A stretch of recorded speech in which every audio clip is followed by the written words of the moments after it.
A wealthy 71-year-old woman married a poor student. He was astonished to learn it 7 days later. The streets of the little Texas college town were wet with rain, and a gloomy sky loomed over them. With his rucksack slung over one shoulder and a worried expression on his face, Mark Davis walked slowly down the sidewalk. At the age of 23, he was balancing his last year of law school, a part-time job, and a mountain of debt that his late father had left behind. It felt like the world was getting closer every day. He was startled out of his reverie by the buzzing of his phone in his pocket. His response was, "Mark Davis speaking." A calm, commanding voice answered, "This is Eleanor Brooks, Mr. Davis. I want to get together with you. It has to do with your financial circumstances." Mark scowled. "Who are you? I apologize. How are you aware of?" "I know enough," she said with ease. "We should meet at 7 p.m. at Brooks Bistro. It's crucial." Before Mark could object, the call ended. Perplexed but curious, he headed for the fancy cafe. As he got there, the rain got worse, and his jacket didn't do anything to keep him dry. He entered and was welcomed by the scent of freshly brewed coffee and warm lighting. Eleanor Brooks, a stunning woman with immaculately maintained silver hair and a tailored suit that exuded money, sat at a corner table. "Mark," she said, motioning him to take a seat. She spoke in a calm yet authoritative tone. After hesitating, Mark sat down across from her. "Mrs. Brooks, what's this about?" "Direct and to the point." "Good," she remarked as she sipped her tea. "I am aware of your debts, Mark, the ones your father left you. You're barely making ends meet, I know that. I'm here to provide an answer." Mark furrowed his brows. "And what would that be?" Her piercing blue eyes met his as she put down her cup. "Marry me." The words were weighty and unreal as they hung in the air. Certain that he had misheard, Mark blinked. "Excuse me." She said, "You heard me," in a firm voice. "This is a business agreement, not a romantic one. You will be my spouse in exchange for my paying off all of your obligations and guaranteeing your financial stability." Mark chuckled incredulously. "Are you serious?" "Why me? I'm not even familiar to you." Eleanor leaned a little forward. "Exactly. You're desperate, young and single enough to think about this."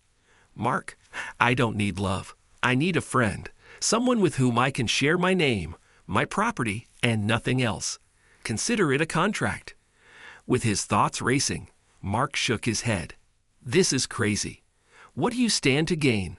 For the first time, her face softened. "Mark, I've lived my entire life by myself. I have no family remaining and no kids. Even if it's merely for show, I want company. I also want to be in charge of my legacy. A spouse will reinforce that." The chair scraped the floor when he stood up suddenly. "I am unable to. I need time to reflect." "Of course," she calmly answered. "Don't take too long, though.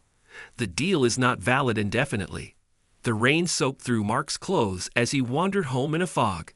His mother's pale face was marked with worry when they sat at the kitchen table that evening. Both of them had been exhausted by the expense of her treatments, and the tuition for his younger sister hung over them like a threatening cloud. His mother whispered, "Mark," after he had described Eleanor's proposal. "I know it sounds unthinkable, but if she's willing to help, maybe it's worth considering." Mark stared at his hands, torn between his pride and his desperation. "You're asking me to marry a woman I don't love just to solve our problems." "I'm asking you to save yourself," she said, her voice trembling. "To save us." The following morning, Mark returned to the bistro. Eleanor was already there, her demeanor as calm and composed as before. "You've decided?" she asked, not looking up from her tablet. Mark took a deep breath. "I'll do it." She smiled faintly, setting down her tablet. "Good. The arrangements will be made immediately." A week later, Mark stood in a small courthouse, dressed in a suit Eleanor had provided. The ceremony was quiet, witnessed only by Eleanor's lawyer and a notary. As they exchanged vows, Mark couldn't shake the unease in his chest. When the officiant pronounced them husband and wife, Eleanor turned to him with a smile that didn't quite reach her eyes. "Welcome to your new life, Mr. Davis." As they left the courthouse, rain drizzling once more, Mark looked at his reflection in a puddle and wondered, have I just saved my family or sold my soul? The gates to Eleanor Brooks' estate creaked open as Mark's cab rolled up the long driveway. The house loomed ahead, a sprawling mansion that could easily pass for a museum. Its towering columns and pristine stone facade exuded old money, but its windows seemed dark and lifeless. Mark stepped out, suitcase in hand, feeling like a visitor in someone else's dream, or perhaps a nightmare. Eleanor greeted him in the foyer, her demeanor as polished as ever. "Welcome, Mr. Davis," she said, the formal address sending a shiver down Mark's spine. "I trust you'll find everything to your satisfaction. Dinner is at 7. He nodded mutely, following a housekeeper who led him to his room. It was opulent, with a king-sized bed, antique furnishings, and floor-to-ceiling windows that overlooked manicured gardens. Despite its luxury, the room felt cold, as if untouched by human warmth. That evening, Mark sat stiffly at the long dining table. Eleanor was at the other end, dressed impeccably in a silk blouse and pearls. The food was extravagant, prepared by a chef he hadn't seen yet, served by staff who moved silently.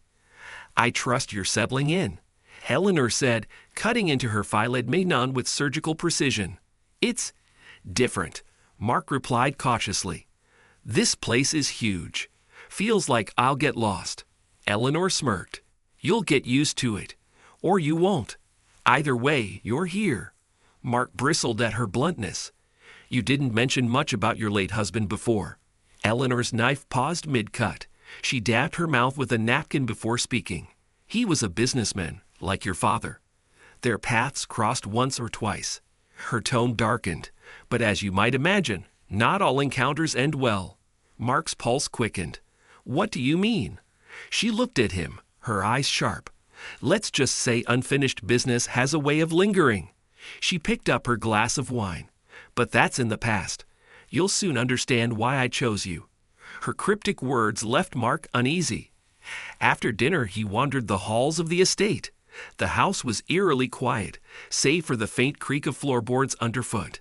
He passed several locked doors, their brass handles gleaming in the dim light. Each one seemed to whisper secrets he wasn't meant to know. As the days passed, Mark grew more unsettled. The staff avoided eye contact, speaking in hushed tones when they thought he wasn't listening. He overheard snippets of conversations that made his stomach twist. Why him?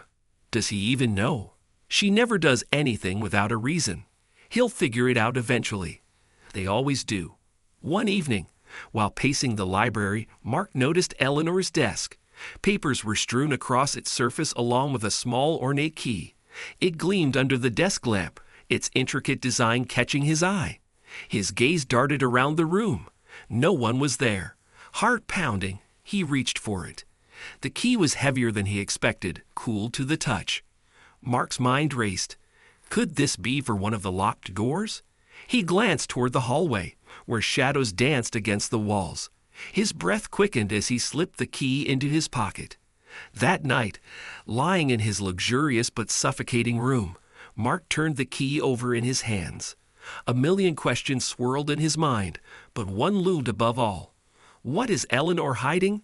And why had she really chosen him? The mansion was shrouded in stillness when Mark crept down the hall. The key felt like a lead weight in his pocket, its cool surface pressing against his thigh.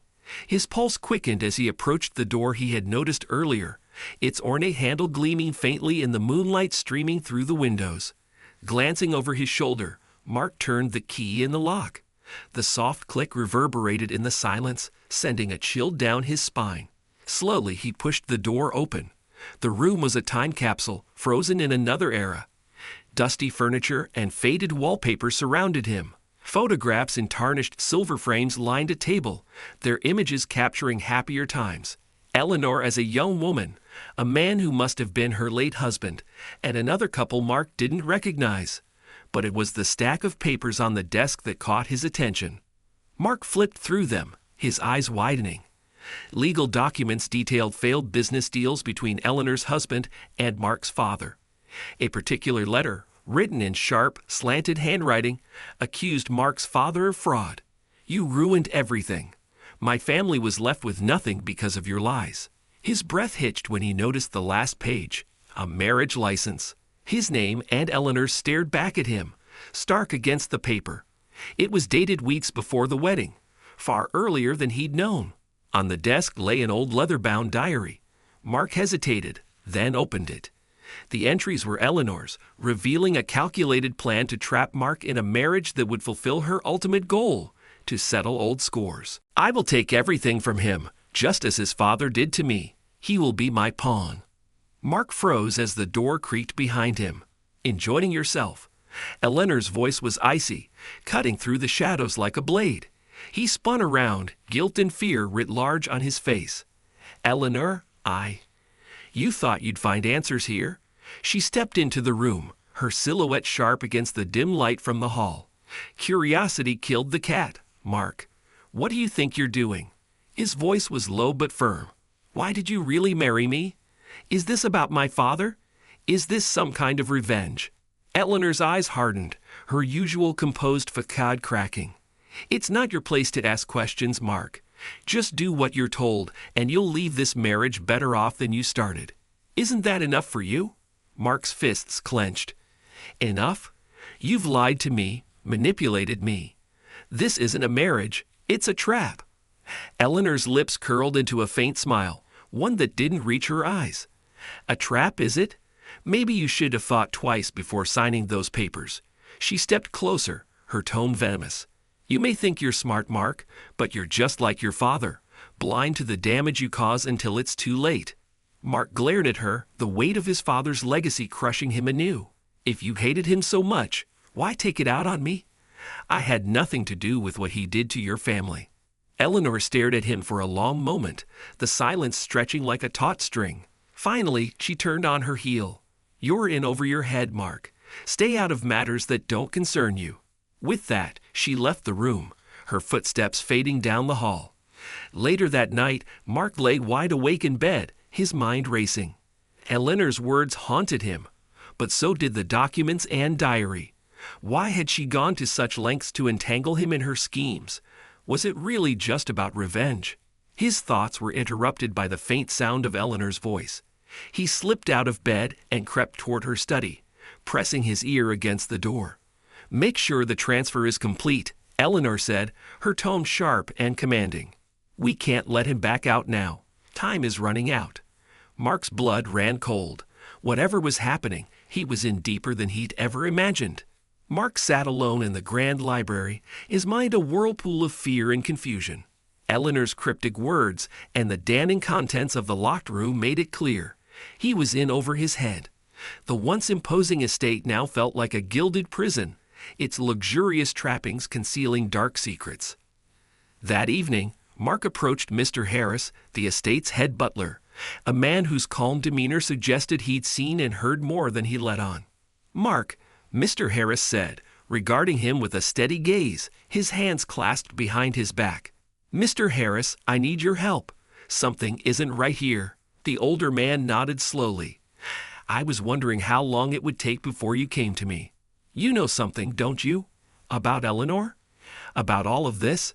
Mr. Harris hesitated before speaking. "You're not the first young man to be drawn into Eleanor's world, Mark. She's clever, resourceful, and ruthless when it comes to her goals. My advice? Watch your back." Mark's chest tightened. "Why are you still here if you know what she's capable of?" Mr. Harris' expression softened, a flicker of regret passing across his face. "Some of us don't have the luxury of walking away." Determined to find a way out, Mark began devising a plan. He reached out to a trusted friend from law school, Peter, under the guise of catching up. "Mark, hypothetically, if someone signed a contract under coercion or false pretenses, is there any way to avoid it?" Peter nodded. "Hypothetically, yes, but it depends on the evidence." "Why? Are you in some kind of trouble?" Mark deflected. "Just a class project I'm working on." "Thanks, man." The next few days, Mark carefully searched Eleanor's office whenever she was away, hoping to uncover something that could explain her obsession with his father. Late one night, as he rifled through her desk, he found an envelope addressed to his father. The letter was a scathing condemnation written by Eleanor herself. It accused Mark's father of embezzlement, fraud, and deceit that had led to the financial ruin of Eleanor's family and ultimately the death of her husband. You left us with nothing. My husband's heart couldn't take the stress, and he's gone because of you. I will see to it that your family pays for what you've done." Mark's stomach churned. Eleanor's actions weren't just about reclaiming her fortune. They were about revenge, fueled by years of pain and anger. Returning the letter to its hiding place, Mark resolved to act. He couldn't allow Eleanor to use him as a tool for her vendetta. That night, he began mapping out possible escape routes from the estate. But Eleanor's sharp instincts caught wind of his unease. The next morning, she found him in the breakfast room, her icy presence cutting through the quiet. "You've been busy, haven't you?" Mark froze, his spoon halfway to his mouth. "I don't know what you're talking about." Eleanor smiled coldly. "Don't play coy with me, Mark. If you think you can outsmart me, you're sorely mistaken. I've dealt with far craftier opponents than you." Mark swallowed hard, trying to keep his voice steady. "I don't know what you're accusing me of, but I'm not doing anything wrong." Eleanor leaned closer, her voice dropping to a venomous whisper. "If you betray me, you'll wish you hadn't. Remember that." She straightened and left the room, leaving Mark to grapple with the growing realization that escaping might be more dangerous than staying. But staying meant surrendering his life to Eleanor's twisted plans, a fate he refused to accept. The air in the estate felt charged as Mark paced the library, the weight of his discovery pressing heavily on his shoulders. The private investigator he quietly hired had just left, confirming the devastating truth. Eleanor's late husband, Harold Brooks, had been swindled by Mark's father in a fraudulent real estate deal that stripped the Brooks family of their fortune. Harold's death from a heart attack soon after was the final blow, leaving Eleanor embittered and determined to exact revenge. Eleanor's proposal to marry Mark had been more than a calculated plan to settle scores. It was a way to make his family suffer, even from beyond the grave. Mark clenched his fists, anger coursing through him. How could she blame him for his father's sins? But as much as he resented Eleanor's actions, he couldn't deny the pain that had driven her. That evening, Mark met his law school friend Peter in secret. With Peter's help, he compiled the evidence he had collected from Eleanor's office and the investigators' findings. Among the documents, they discovered Eleanor's involvement in current business dealings that bordered on illegal, shady partnerships and falsified reports designed to rebuild her empire at any cost. Peter exhaled sharply. "Mark, this is enough to take her down. But you need to be careful. If she realizes you're onto her, there's no telling what she might do." Mark nodded grimly. "She's already done enough damage. It's time to end this." The next morning, Mark waited in the grand sitting room, the evidence tucked securely in his bag. When Eleanor finally entered, her icy composure intact, he stood to face her. "We need to talk," he said. Eleanor raised an eyebrow, her tone clipped. "Is that so? What could possibly be so urgent?"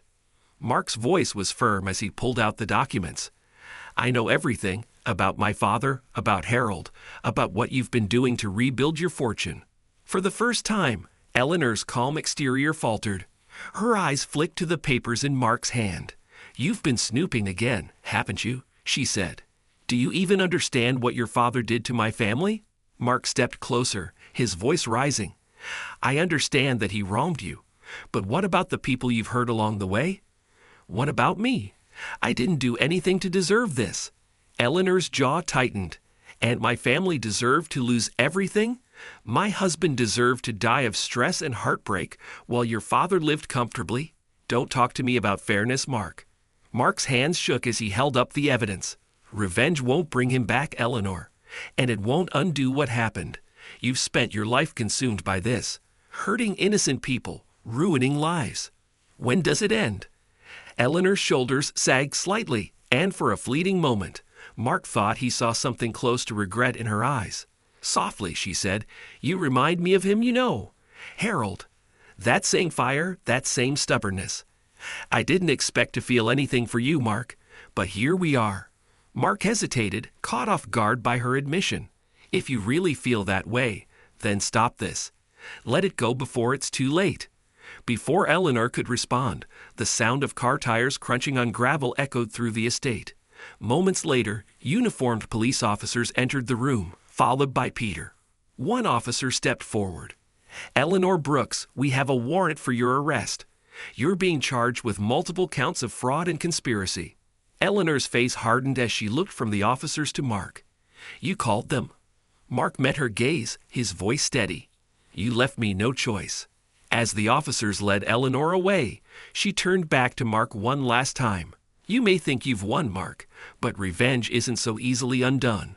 Be careful it doesn't consume you too." Mark watched her go, a mixture of relief and sadness washing over him. He had exposed the truth and protected himself, but the weight of Eleanor's parting words lingered. Was she right? Would the shadow of their shared past ever truly fade? The gavel's sharp bang echoed through the courtroom, signaling the end of Eleanor Brooks's trial. Mark sat silently in the back row, watching as the once commanding woman he had married faced the consequences of her actions. Despite everything, his testimony had helped reduce her sentence. He hadn't done it out of sympathy, but out of a deep understanding of the complexities of their shared story. Eleanor turned briefly in her seat, her gaze meeting Mark's for the first time. There was no trace of the cold calculation that had defined her before. Instead, she offered a faint, almost apologetic nod. Days later, Mark was summoned to the estate one final time. The grand house, once intimidating and isolating, now felt empty. Eleanor had arranged for him to receive the property's deed. The estate lawyer handed Mark a letter in Eleanor's elegant handwriting. It was never about the money, Mark. It was about closure. Harold deserved justice. But I lost sight of what truly mattered. You've shown me something I thought I'd forgotten, the capacity to move forward. This estate is no longer a monument to my pain. It can be something more. Use it well. Mark sold the estate, a decision that came easily. Its grandeur had been a gilded cage for both him and Eleanor. The proceeds allowed him to pay off his family's debts, finally freeing his mother from the shadow of his father's mistakes. With the remainder of the funds, Mark established a scholarship fund in Harold Brooks's name. It was a way to honor the man who had unknowingly become a casualty in the feud between two families. Mark's return to law school felt like a homecoming. This time, he was more determined than ever to use his education for good. He interned at a legal aid center, helping individuals who, like Eleanor, had been wronged and left without recourse. One crisp autumn afternoon, a letter arrived for Mark. The handwriting was instantly recognizable. He sat on a park bench near campus and unfolded the paper. Eleanor's letter. "Mark, I've had much time to reflect. For years, I believed that revenge would heal the wounds Harold's death left behind. But I see now that revenge is its own prison. Your kindness, even in the face of my mistakes, taught me something I never expected. Forgiveness is not weakness, it is strength. Thank you for being better than the world around you. Thank you for showing me that we can break the cycles we inherit. I hope you find the happiness I never could. Eleanor." Mark stared at the letter for a long time, the words sinking in. He folded it carefully and tucked it into his jacket pocket, feeling an odd sense of peace. A year after Eleanor's arrest, Mark stood before a group of scholarship recipients at a small ceremony. Behind him hung the simple plaque, "The Harold Brooks Scholarship Fund for Second Chances." Mark spoke with conviction. This fund isn't just about money. It's about creating opportunities for those who might otherwise be forgotten. It's about turning pain into purpose. After the ceremony, he sat alone for a moment, reflecting on the whirlwind of the past year. His path had been irrevocably altered, but for the first time, he felt he was walking in the right direction. Mark walked away from the ceremony, a soft smile on his face. He glanced up at the clear sky, feeling the weight of the past finally lifting. Eleanor's letter remained in his pocket, a quiet reminder of the lessons they both learned about redemption, justice, and the transformative power of forgiveness.